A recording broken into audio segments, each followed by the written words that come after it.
यहाँ बथना से बहुत शरीर छोड़ कर गए होंगे बुजुर्ग लोग, लेकिन आज तक किसी का फोन, किसी का टेलीफोन, किसी का चिट्ठी पत्री नहीं आया कि हम कहाँ हैं। भले लोग लिखवाने के लिखवा देते हैं कि मेरी माता जी का स्वर्गवास हो गया, पिताजी का स्वर्गवास हो गया, भाई का स्वर्गवास हो गया। अरे भाई, आपने देखने गया कि माता जी का, पिताजी का, भाई का स्वर्गवास हुआ कि नरकवास हुआ कि बैलवास हुआ कि कीट पतंग में वास हुआ कि कुत्तावास हुआ? गुरु महाराज कहे कि हमारी माँ ने कहा कि बेटा, जीते जी भगवान मिलते हैं और जीते जी जब मालिक को प्राप्त कर लोगे तो फिर से ये आत्मा इस धरती पर आना नहीं पड़ेगा। गुरु महाराज ने कहा कि माँ को वचन याद था, घर जैसे पिता का शरीर छूटा, माँ का शरीर छूटा, मेरा उम्र मात्र 5-6 साल हो रहा था। उस अवस्था में घर निकल गए दुनिया के सारे कोना छाना प्रभु को प्राप्त करने के लिए, लेकिन कहीं नहीं मिला।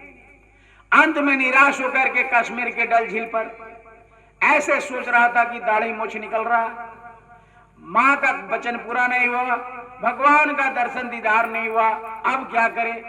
जवानी आ गई, अब शरीर को आगे पीछे कोई आगे नाथ न, जैसे सुनसान पहाड़ पर ऐसे पीछे देखते हैं। एक महात्मा जी कहा कि बेटा, जिनको तुम खोज रहे हो 6 महीने के अंदर मिल जाएगा। गुरु महाराज ने कहा कि फिर से हमारे अंदर जान में जान आया, शक्ति आया, फिर हमारे उस भक्ति का नया जोश खरोश आया, पीछे लौट गया। और इस तरीके से प्रेमियों, तो ये प्रसंग थोड़ा बड़ा है, कभी बताएंगे, लेकिन आज के इस मुहूर्त पर जो आज ये आपका 8 दिवसीय कार्यक्रम चल रहा है, ये गुरु महाराज का छठ दिवाली के जो शुभ अवसर पर गुरु महाराज का ये जो वाणी, गुरु महाराज ने कहा था बेटा, दिन भर दुकान दफ्तर का काम करना, नौकरी चाकरी बाल बच्चे की काम करना, और रात में मेरे संदेश को इस गांव में, उस गांव में, उस गांव में, कोई सुने ना सुने, पेड़ को, पत्थर को, ईंटा को, खपड़ा को, यानी जंगल को सुना देना, लेकिन ये मेरे वचन को बराबर लगातार हमेशा सुनाते रहना। पता नहीं किसके दिल दिमाग पर असर कर जाए, कब किसका संस्कार जग जाए। अंगुलीमाल को देखो प्रेमियों, अंगुलीमाल इतना खतरनाक डाकू बदमाश था, उस एरिया के सारे इंसान दहशत में रहते थे। इतना बड़ा अपराधी था, इतना बड़ा क्रिमिनल था, इतना बड़ा आताताई था। इस एरिया में अंगुलीमाल का नाम सुनते ही लोग थर थर कांपते थे। उस समय के राजा प्रसन्नजीत सारे रास्ते जो उधर से जाने का था बंद करा दिए थे, और वहां पहरादारी लगवा दिए थे कि कोई इधर से जाए नहीं, क्योंकि जो लोग उधर से जाते थे प्रेमियों, उनका माल खजाना छीन लेते थे, जान माल को, और उनके जान मार करके और उनके अंगूठे को पहन लेते थे। ऐसे माला अंगुली का पहनते चले जाते, जिसको मारा उसका अंगुली पहन लेते, इसीलिए उनका नाम अंगुली माल पड़ गया। चूंकि अंगुली का माला पहन, जितने लोग को मारते जाते थे अंगुली माला में पहनते जाते थे। तो प्रेमियों, जब ऐसा समय आ जाता है अतः इस धरती से, जब भक्तों को दिक्कत होने लगता है, जब साधकों को दिक्कत होने लगता है, जब भक्ति करने में परेशानी होने लगता है, तो कहा कि जब जब हुई धर्म की हानि, बाढ़े असुर महाभिमानी, तब तब प्रभु धरि मनुष्य शरीरा, नाशे रोग हरे शपीरा। जब जब ऐसा समय आ जाता है, कोई ना कोई महापुरुष मनुष्य रूप धारण करके इस धरती पर आते हैं और आत्मा को जगा करके परमात्मा को पहुंचाते हैं। प्रेमियों, महात्मा बुद्ध उस समय के महात्मा इस धरती पर आए थे। उन्होंने अपने दिव्य दृष्टि से देख लिया कि अंगुलीमाल सारे लोगों को परेशान करते हैं और उनका अपना जीवन बर्बाद हो रहा है। उन्होंने चल दिया वहां से, यह सोच करके कि आज उसके जीवन को बदल देंगे, आज उसको इंसान बना देंगे। जो मानवता खो चुका है, जो इंसानियत खो चुके हैं, जानवर की तरह जी रहे हैं, रात दिन कर्म कुकर्म पाप अपने ऊपर ले रहे हैं, महात्मा बुद्ध ने कहा कि आज उसका जीवन को पलटी करेंगे। चल दिए प्रेमियों वहां से। जैसे उस रास्ते पर आते हैं, वहां पहरादार उनको प्रणाम करते हैं, महात्मा जी आप इस रास्ते से मत जाइए। कहा कि जाने दो बच्चा, कहा कि मत जाइए, यहाँ बहुत खतरनाक बदमाश रहता है, ये आगे जंगल पड़ेगा, उसी में बड़ा बदमाश डकैत रहता है। कहा कि कोई बात नहीं है, हम उनसे बात कर लेंगे। कहा कि नहीं नहीं, कितने लोगों को मार दिए, राजा का हुक्म है, राजा प्रसेनजीत का, कि यहाँ से कोई जाए नहीं, तुम यहीं पहरेदारी करो। महात्मा बुद्ध ने कहा कि ठीक है, तुम अपने ड्यूटी पर हाजिर हो, कोई बात नहीं, तुम अपना काम कर रहे हो, बहुत अच्छी बात है, लेकिन हमको यही रास्ते से जाना है बेटा, हमको जाने दो।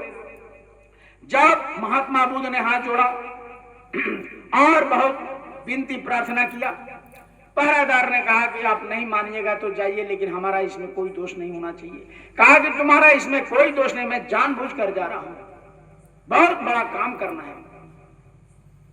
आगे बढ़ते गए, जैसे जंगल मिला, महात्मा सब कुछ जानते हैं प्रेमियों, जैसे आगे बढ़े देखा अंगुलीमाल अपने नजरों से कि ये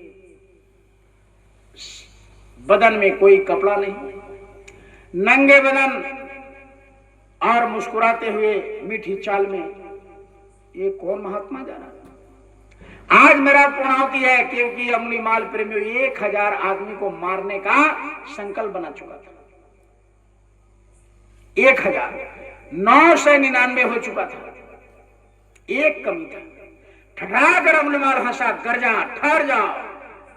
उन्होंने कहा कि आज बहुत अच्छा पूर्णाहुति होने वाला है, एक संत से वो हमारा सफल हो गया। आज 999 लोगों को मैंने मार दिया है, 1000वां आज एक भक्त मिल गया, संत मिल गया साहब, इनको मार करके मेरा यज्ञ सफल होगा, मेरे मनोकामना पूरा होगा। लेकिन महात्मा बुद्ध का मनोकामना कुछ और था। उनका मनोकामना था कि ये इतना अपराधी, इतने बदमाश, इतने डकैत, आज उस मालिक को, प्रभु को, परमात्मा ईश्वर को ये मार पर इसको चला था। क्योंकि संत के लिए कोई असंभव काम, भक्त के लिए कोई असंभव काम नहीं होता इस धरती। महात्मा बुद्ध ने फिर भी चलते रहे। अंगुलीमाल बड़ा आश्चर्य में पड़ गया, कहा कि इसको डर नहीं लग रहा है, इधर थर थर थर थर कांपते अंगुलीमाल से, और मैं खुद बोल रहा हूं, ये अनसुनी करते चला जा रहा है। महात्मा बुद्ध कोई असर उसका नहीं हुआ। अंगुलीमाल एक बार फिर से गर्जा, प्रेमियों ठहर जाओ, फिर भी नहीं, ताके भी नहीं, चलते रहे। ऐसा नहीं कि नहीं सुन रहे थे, जैसे ये रोड है, रास्ता है, बगल से बोल रहा था, लेकिन वो आराम से जा रहे थे। अंगुलीमाल ने कहा कि इसको बहुत घमंड है, मेरे बात को सुनते हुए मीठी चाल में और मुस्कुराते जा रहा है। फिर से प्रेमियों तीसरे बार जब जोर से गरजा, तब महात्मा बुद्ध ने प्रेम से, करुणा भाव से, आराम से घूमते हुए मुस्कुराते हुए कहा कि बेटा, मैं तो ठहर गया, लेकिन तुम कब ठहरेगा? अरे मैं चलने से रुक गया, लेकिन जो तुम पाप कर्म कर रहे हो कटार लेकर के, भगवान ने इसके लिए तुमको पैदा नहीं किया। तुम इंसान का शरीर लेकर के हनुमान का काम कर रहे हो, ये किसी को मारने का, काटने का काम कर रहे हो। कभी तुमने सोचा कि जिसको तुम मार दिया, प्रभु ने, परमात्मा ने उसको जन्म दिया था इस धरती पर यहां रहने के लिए, और तुम अपने हाथों से उसका वध कर दिया, तुम उसका पाप अपने सर पर ले लिया, उसके प्राण हानि का दोष लग जाएगा, और जब भगवान के घर में तुम जाएगा तो वहां तुम्हारा इसी तरह से जितने काटे हो ना, तुमको कई एक बार काटेगा, जोड़ेगा, काटेगा, जोड़ेगा, काटेगा, जोड़ेगा, तो काटने में कितना दर्द होता है, तो तुमको बार बार जोड़ेगा, बार बार काटेगा, तब तुमको कैसा लगेगा। अंगुलीमाल को इतना बड़ा सत्संग तो समझ नहीं आया। महात्मा बुद्ध ने कहा कि ऐसे ये तो अपराधी है, यानी हिंसा करते करते इसका दिल दिमाग हिंसक हो गया है, जोड़ नहीं सकते हैं, तोड़ने का अधिकारी तुम नहीं हो, इसलिए जिसको तुम जन्म नहीं दे सकता उसको मारने का भी तुमको अधिकारी।